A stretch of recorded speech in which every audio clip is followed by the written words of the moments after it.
Now, the Premier League pre-season officially gets underway today as footballing giants Liverpool and Manchester United face off in Bangkok. And WION sports editor Digvijay Singh Deo sets up that clash with our resident football expert Matt Holland from right outside the Rajmangala National Stadium. Listen in.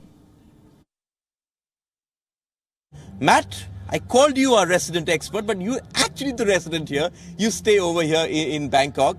But just seeing the enthusiasm of the fans, football clearly knows no boundaries. Yes, an unbelievable football country. I mean, whether you talk about domestic football or whether you talk about the big boys of Europe and specifically the English Premier League, you know, football is a religion here. It's a culture here for young people, old people, men and women, groups of guys, groups of women. It doesn't matter. It's massive here and something to look forward to. While this is a marquee rivalry, but as things stand, United are not even at the races when you compare them to Liverpool or Manchester City. No, they aren't, and obviously it's been a big summer for them. There's been news, you know, as we all know, in the last week or so with a specific player not travelling. Just say it, Cristiano Ronaldo isn't here. I mean, all the fans out here are wondering why he's not here. I mean, this is obviously going to be difficult for them because he's the talisman, you know, with 20 plus goals last season and he's not here. You know, is there a little bit of a problem within the camp? But maybe not. You know, maybe some players are going to come out of their shell a little bit now, not having to deal with, you know, the characteristics of him and his captaincy and the profile of him. Maybe they will come out a little bit. It's also perhaps less baggage for Erik ten Hag because, let's face it, he's come into one of the most high-pressure jobs in world football. He's taken over as Manchester United manager. He can't say no to Ronaldo, even though we all know that Erik ten Hag likes a pressing game and Ronaldo doesn't press. So perhaps this is a blessing in disguise because there's no baggage.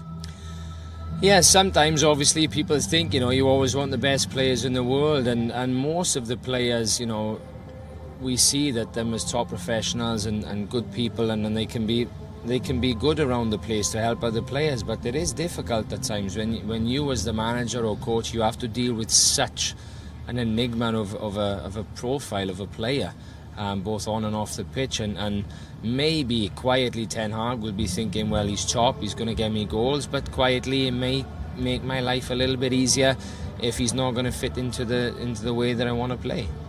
Almost all of Jurgen Klopp's first team are here. 37 of them have travelled. That also goes to show the team spirit. Mo Salah's on holiday, flies down here, links up with the team. You have other players, Bobby Firmino's here. Everyone who's been on holiday have come in here, and perhaps it's that team spirit which carried Liverpool through that extended season which saw them contention for the quadruple right till the last game of the Premier League and then one more week after that in the Champions League final.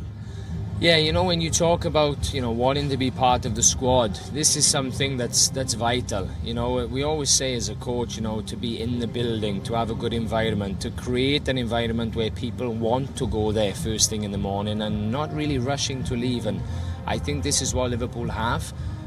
You know, specifically speaking, they built a new training centre, which is a fantastic place to be. But the culture, the environment that those boys have with the management and the staff specifically is next to none.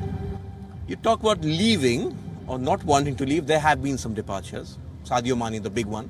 Divock Origi and Minamino, not exactly great Liverpool players, but the knack of popping up at the right places with the right amount of goals. But sort of, do you get a feeling that this is a transition happening, that Jurgen Klopp has sort of identified over the last couple of years the changes that he wants? Well, again, let's use the opposition for tomorrow night against Liverpool. You know, Sir Alex Ferguson was always known for that, changing at the right time, rotating players around. Now, I think that we can see that Klopp is understanding that and what to do and how to change at the right time. And this is what we've seen with the recruitment this summer. Okay, big gamble, you think? Breaking up that front three and going with Mohamed Salah.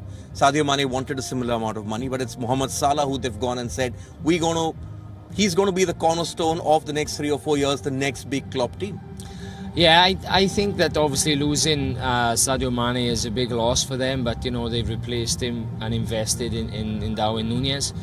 I think it's right to build around Salah. I think he is just that little bit of a cut above when we talk about Ronaldo for United or Messi in yesteryear or Mbappe. I think Salah's in that mould. WION is now available in your country. Download the app now. Get all the news on the move.